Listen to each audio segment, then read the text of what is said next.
ओम नमः शिवाय, जय महाकाल, जय गुरुदेव। दोस्तों, आप सभी को रक्षाबंधन राखी के इस पावन अवसर पे बहुत सारी बधाइयां और भाई बहन का प्यार हमेशा बना रहे, एक दूसरे के इस मनोबल में काम आए, यही मेरी कामना है। ईश्वर आप सबको बहुत सुखमय, शांतिमय, समृद्धिमय जीवन प्रदान करे। अब आते हैं कि रक्षाबंधन राखी का ये त्योहार आखिर मनाया क्यों जाता है, कब से ये परंपरा शुरू हुई है।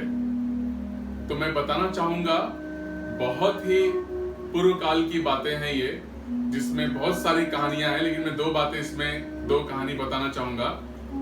एक बार दैत्यों का राजा बलि, जो बहुत ही दानवीर था, उसने 108 यज्ञ करके अपनी यज्ञ संपूर्ण करके बहुत ही यश प्राप्त कर लिया, जिसमें देवतागण काफी घबरा गए कि उन्हें लगा कि अब ये यज्ञ होने के बाद ये हमारा स्वर्ग को छीन सकता है।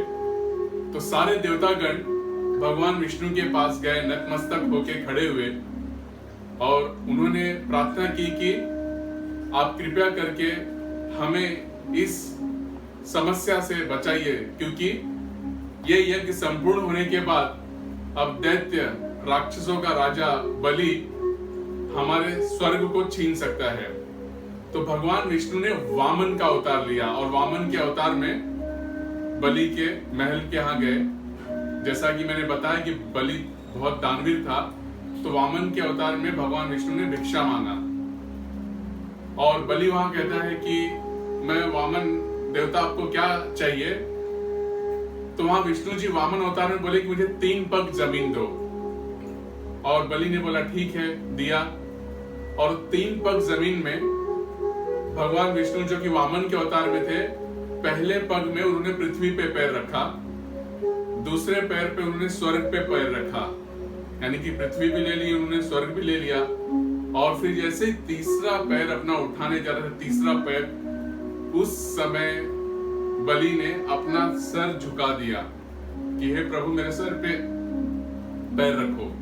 और भगवान विष्णु ने उसके सर के ऊपर अपना पैर रखा और उसकी इस तपस्या, या बोल सकते हैं इस दान से इतने प्रभु विष्णु भगवान खुश हुए कि उन्होंने बाद में कहा कि बताओ तुम क्या चाहते हो। तो भगवान विष्णु को बोलता है दैत्यराज बलि कि हे प्रभु, मैं यही चाहता हूं कि आप हमेशा मेरे सामने रहें। और भगवान विष्णु को तथास्तु कहना पड़ा। एक द्वारपाल के रूप में फिर भगवान विष्णु को हमेशा बलि के सामने, उनके महल के यहाँ रहना पड़ा, जिससे माता लक्ष्मी बहुत विचलित हुई, बहुत परेशान हुई। तो माता लक्ष्मी की परेशानी दूर करने के लिए नारद मुनि आते हैं। नारद मुनि ने कहा कि हे माता लक्ष्मी, हे माँ, आप बलि के पास जाओ और उसको बहन बन के उसे राखी बांधो। कल श्रावण मास है और श्रावण मास का पूर्णिमा है, आप उसे राखी बांधिए और उसे अपना भाई बना लीजिए। और माता लक्ष्मी जाती हैं बलि के पास में और उस दैत्यराज, राक्षसों के राजा बलि को राखी बांधती हैं। और जिस दिन राखी बांधती हैं वो श्रावण मास की पूर्णिमा होती है। राखी बांधते ही माता लक्ष्मी बलि को अपना भाई बनाती हैं और बलि वहां बोलता है, हे बहन, बताओ मैं क्या बख्शीश या क्या मैं आपको दूं। और माता लक्ष्मी वहां पे भगवान विष्णु को वहां से मुक्ति मांगती है और अपने साथ लेके जाती हैं। तब से बोलते हैं कि हर एक भाई, हर एक बहन की अपनी इच्छा को पूर्ण करने का उस दिन इस त्योहार के रूप में मनाया जाता है। दूसरा त्योहार जो है, बहुत सारे हैं, लेकिन भाई बहन के इस त्योहार को उस दिन बहुत ही प्राथमिकता मिलती है, श्रावण मास की इस पूर्णिमा के दिन। दूसरी कथा मैं बताना चाहूंगा, या स्टोरी आप बोल सकते हो, वो है महाभारत काल की। महाभारत काल की आपको सभी को पता है, जब भगवान कृष्ण ने शिशुपाल को अपने सुदर्शन चक्र से भेद किया था, उसके गर्दन को, और उसे मृत्यु प्राप्त दी थी उसकी 100 गलतियां होने के बाद।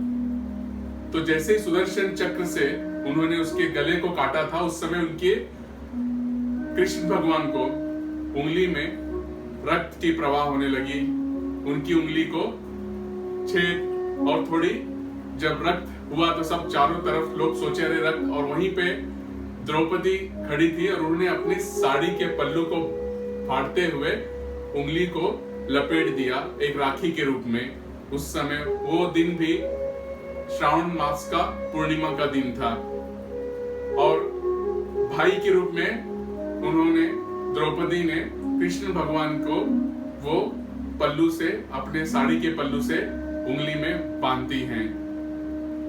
विष्णु भगवान के रूप आप सभी को पता है कि कृष्ण भगवान कृष्ण अवतार में थे और उन्होंने उस दिन कहा द्रौपदी को कि हे द्रौपदी, जब कभी भी तुम्हें कोई भी परेशानी या कोई भी तकलीफ होगा तो ये भाई तुम्हारा उस समय याद करना, तुम्हें हर एक मदद के लिए मौजूद रहेगा, सामने रहेगा।